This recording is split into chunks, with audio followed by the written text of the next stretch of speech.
বড়দেরকে প্রণাম আর ছোটদেরকে ভালোবাসা জানিয়ে আমি শিপ্রা মজুমদার আজকে আবার একটা নতুন রেসিপি নিয়ে তোমাদের কাছে চলে এসেছি।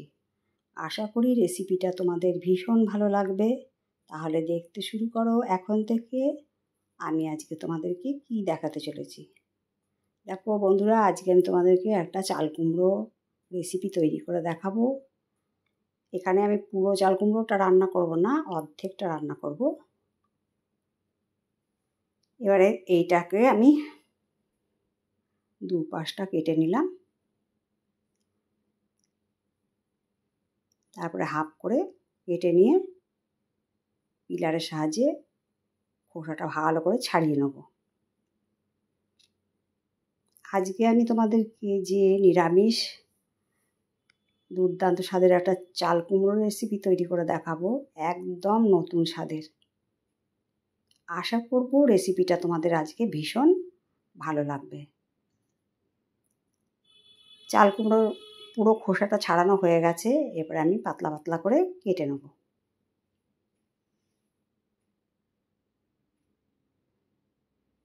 স্লাইস করে কেটে নিচ্ছি। এরপরে আমি এটাকে যতটা পারবো সরু করে কেটে নেব।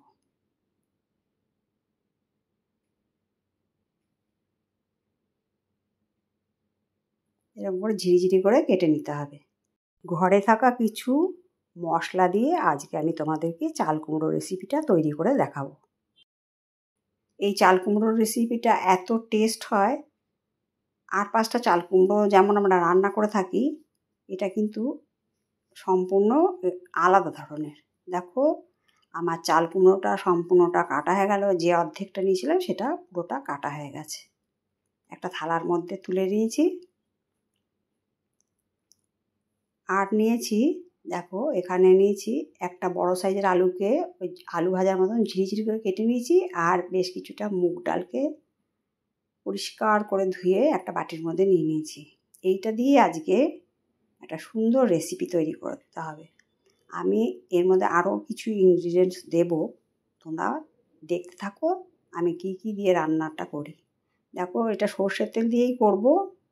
এবার একটা তেজপাতা, একটা শুকনো লঙ্কা আর একটু জিরে ফোড়ন দিয়ে দিলাম।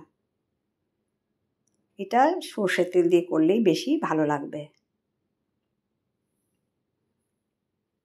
ফোড়নটা যখন সুগন্ধ বেরিয়ে গেল, ভাজা হয়ে গেল, তখন আমি ধুয়ে রাখা মুগ ডালটাকে দিয়ে দিলাম।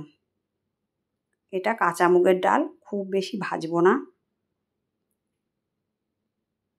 মাঝারি মাপে ভেজে নেব। তোমরা দেখে বুঝতে পারছো কেমনভাবে কেটে ভেজে নিয়েছি। তারপরে আমি কেটে রাখা আলুগুলোকেও এর মধ্যে দিয়ে দিলাম। এবার এটাকে ভালো করে নাড়িয়ে চাড়িয়ে হালকাভাবে ভেজে নেব, যাতে আলুটাও সেদ্ধ হয় আর ডালটাও অনেকটাই সেদ্ধ হয়ে যায়। এরকম পর্যায়ে আমি এটাকে সুন্দর করে ভেজে নেব। একটু ওপর থেকে নাড়িয়ে চাড়িয়ে নিলাম। এরপরে দিয়ে দিলাম 1 চামচ লবণ, হাফ চামচ হলুদ দিয়ে এটাকে ভালো করে আবার সুন্দর করে ভেজে নেব। পুরোপুরি ভাজবো না, অর্ধেকটা ভাজবো, যেন আলুও গলে না যায় আর মুগ ডালও গলে না যায়। এরকমভাবে আমাকে ভাজাটা করতে হবে।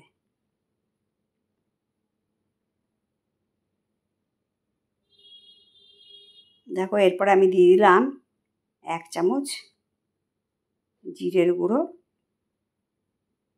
আর হাফ চামচ ধনে গুঁড়ো দিয়ে আবার আলুটা আর মুগ ডালটাকে সুন্দর করে নাড়িয়ে চাড়িয়ে কষিয়ে নেব,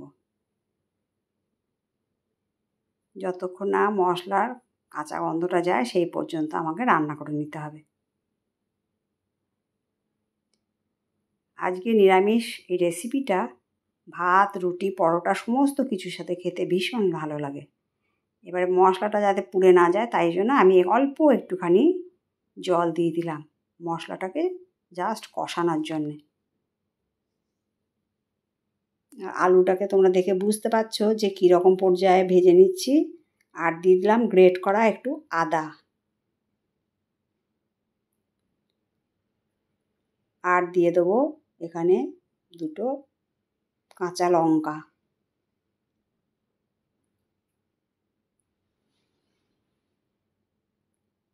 দিয়ে একটু ভালো করে নাড়িয়ে চাড়িয়ে এটাকে কষিয়ে নিতে হবে।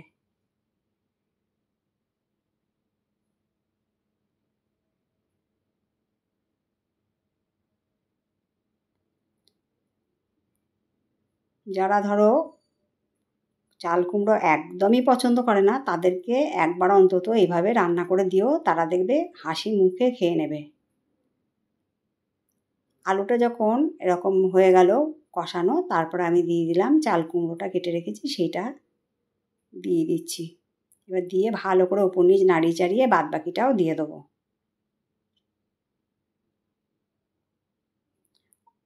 অনেকেই আছে অনেক কিছু সবজি খেতে ভালোবাসে না, তাদেরকে যদি একটুখানি রকম ফের করে রান্না করে দেওয়া যায়, তারা কিন্তু আঙুল চেটে পুটে খেয়ে নেবে।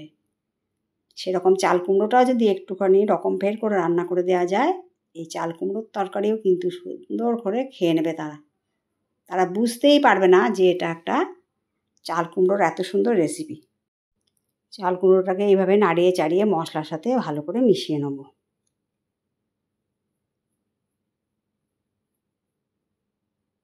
এরপরে অনেকটা যখন জল বেরিয়ে এসছে, তারপরে আমি আর সেদ্ধ হয়ে এসছে অনেকটা, তারপরে আমি এটার মধ্যে চিনি দিয়ে দিলাম।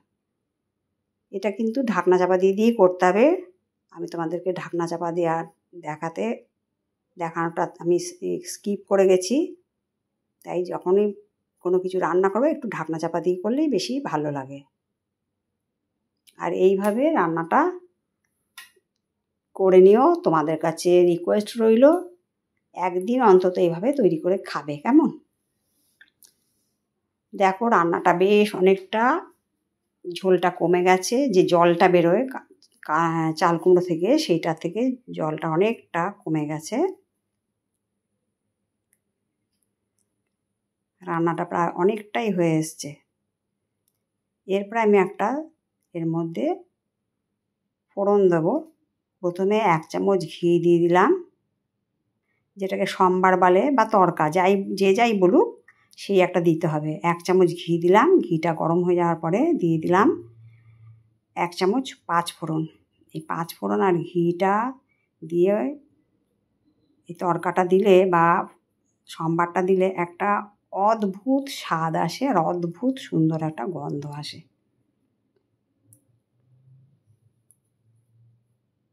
ফোড়নটা দেওয়া হয়ে গেল। এরপর আমি এটাকে ভালো করে নাড়িয়ে চাড়িয়ে রান্না করে নেবো আর বেশ কিছুক্ষণ ধরে।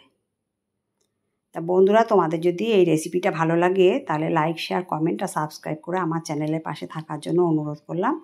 আর যদি কোনো নতুন বন্ধু এসে থাকো, অবশ্যই বেল বাটনটা অন করে দিও, তাহলে সমস্ত নোটিফিকেশান তোমাদের কাছে পৌঁছে যাবে। দেখো রান্নাটা আমার পুরো কমপ্লিট হয়ে গেছে। তারপরে আমি একটা প্লেটের মধ্যে সার্ভ করে নিলাম।